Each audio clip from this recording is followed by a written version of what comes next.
Star hospitals Banjara hills తో పాటు ఇప్పుడు ఫైనాన్షియల్ డిస్ట్రిక్ట్ లో కూడా. నమస్తే, welcome to RTV. Vijayawada west నియోజకవర్గ ఇన్ఛార్జ్ ఆసిఫ్ ప్రస్తుతం ఉన్నారు. విజయవాడలో జరుగుతున్నటువంటి రాజకీయ పరిణామాల మీద ఆయనతో మాట్లాడదాం. సరే అండి, ఇన్ఛార్జీల మార్పులకు సంబంధించి విజయవాడ నగరంలో ఇప్పుడు వెల్లంపల్లి గారిని మళ్ళీ అక్కడ సెంట్రల్ మార్చడం కొంత క్లమ్జినెస్ కనబడుతుంది. ఏ విధంగా ముందుకు వెళ్ళబోతున్నారు? ఈ పార్టీకి సంబంధించి ఇన్ఛార్జీల మార్పు వ్యవహారంలో కొంత అసంతృప్తి నేతలంతా కూడా తీవ్ర స్థాయిలో పార్టీ మీద, మీ ముఖ్యమంత్రి మీద విమర్శలు చేస్తున్నారు. ఎలా ముందుకు వెళ్ళబోతున్నారు? ఇవన్నీ టీ కప్పులో తుఫాన్ లాంటివి. 4 రోజులు ఇవన్నీ మనస్పర్ధలు ఉంటే, అంతేగాని సామాజిక వర్గంలో భాగంగానే ఈ యొక్క కొన్ని సందర్భాల్లో మార్పులు చేర్పులు జరుగుతున్నాయి తప్ప, ప్రతి ఒక్కళ్ళు కూడా జగనన్న కోసం పనిచేసే వాళ్ళమే, జగనన్నయ్య మాటని వేదవాక్యంగా చూసేవాళ్ళమే తప్ప, ఇవన్నీ కావాలని చెప్పేసి తెలుగుదేశం వాళ్ళు, జనసేన వాళ్ళు పుట్టిస్తున్న మాటలే తప్ప మాలో ఎటువంటి భేదాలు లేవు. ప్రతి ఒక్కళ్ళు జగనన్న మాట విని ఆయన ఎక్కడ వేసినా, ఏ పోస్ట్ వేసినా, ఏ పదవి వేసినా దానికి చేయడానికి చాలా మా వైఎస్ఆర్సీపీ నాయకులు చాలా సిద్ధంగా ఉన్నారు. దీంట్లో సందేహమే లేదు.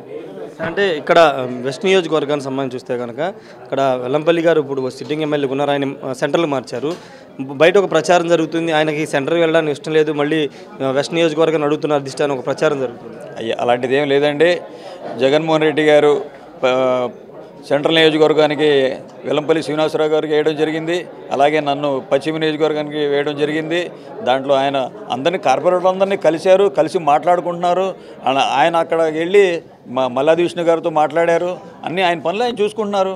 కావాలని చెప్పేసి ఆయన మీద ఏదో మాట చెప్పాలని తప్ప వేరే దాంట్లో ఆధారాలు ఏమి లేవు. అందరితో కలిసి మమేకమయ్యి సెంట్రల్ నియోజకవర్గంలో కూడా మా వైఎస్ఆర్సీపీ నాయకులు ఎవరైతే ఉన్నారో, కార్యకర్తలు ఉన్నారో అందరితో కలిసి ఆయన కూడా పనిచేస్తారు. అలాగే పశ్చిమ నియోజకవర్గంలో కూడా ఎవరైతే మా పార్టీ నాయకులు ఉన్నారో, కార్పొరేటర్లు, చైర్మన్లు, కార్యకర్తలు, నాయకులు, అభిమానులు ఎవరైతే ఉన్నారో వాళ్ళందరితో కలిసి పనిచేస్తాం.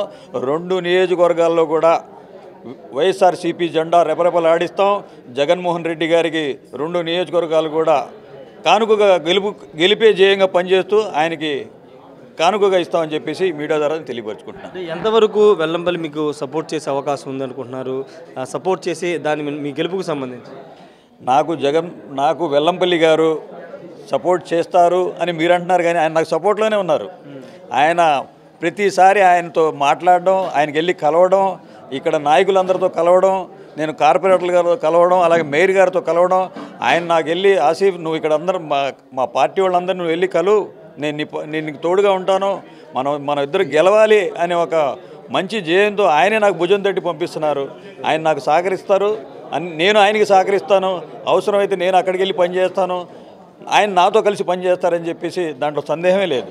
సరే, టీడీపీలో జరుగుతున్నటువంటి కేసీఆర్ నాని వ్యవహారం, టికెట్ సీటుకి సంబంధించి మీరు ఎలా చూస్తారు? టీడీపీలో ఒక నిర్ణయం లేదు, ఒక ఆలోచన లేదు. ఇది కావాలని చెప్పేసి ఒకళ్ళ మీద ఒకళ్ళు బురద జల్లుకొని వాళ్ళలోనే యూనిటీ లేదు. మా గురించి మాట్లాడుతున్నారు వాళ్ళలో ఒక యూనిటీ ఉందా? వెస్ట్ కాన్స్టిట్యున్సీకి వచ్చి నేను నాయకుడు అంటాడు ఒకడు. కావాలని చెప్పేసి వాళ్ళలోనే గొడవలు పడుతున్నారు తప్ప, ఒక నాయకుడు ఇగో ఈయనే ఈ కాన్స్టిట్యున్సీకి అని చెప్పి నిలబెట్టే దమ్ము వాళ్ళలో ఉందా? ఈ నాయకుడికి మేము ఇస్తున్నాం టికెటు అని లేదు. వాళ్ళలోనే స్పష్టత లేదు.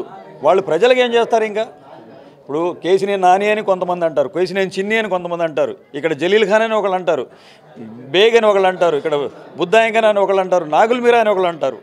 వాళ్ళలోనే సంస్థ లేదు, వాళ్ళలోనే ఒక క్లారిటీ లేనప్పుడు వాళ్ళు మా మీద పోటీకి ఏమొస్తారు? వాళ్ళు ఏం చేస్తారు? దీంట్లో అర్థమే లేదు. వాళ్ళు ఏంటంటే కావాలని చెప్పేసి వాళ్ళని గ్రూప్ రాజకీయాలు ఎక్కువైపోయి మా మీద నెట్టే విధంగా మేమేదో చేసేసుకుంటున్నాం, వాళ్ళు సహకరించట్లేదు, వీళ్ళు సహకరించట్లేదు అని చెప్పేసి తప్పుదావ పట్టిస్తున్నారే తప్ప దీంట్లో వేరే సందేహం లేదు. వైఎస్ఆర్సీపీ పశ్చిమ గడ్డ, వైఎస్ఆర్సీపీ అడ్డా. ఇది ఇక్కడ గెలవడం ఖాయం. 20,000 మెజార్టీతో నేను గెలుస్తున్నాను. సెంట్రల్లో కూడా 20,000 మెజార్టీతో వెల్లంపల్లి శ్రీనివాసరావు గెలుస్తారని చెప్పేసి ఈ మీడియా ద్వారా తెలియజేసుకుంటున్నాను. Thank you sir. మొత్తంగా కూడా చెప్తున్నారు, ఖచ్చితంగా విజయవాడ పశ్చిమ నియోజకవర్గాన్ని గెలిచి జగన్ గిఫ్ట్గా ఇస్తామని చెప్తున్నారు. 20,000 మెజారిటీతో తాను గెలవబోతున్నట్టు వెస్ట్ నియోజకవర్గ ఇన్ఛార్జ్ ఆసిఫ్ చెప్తున్నారు.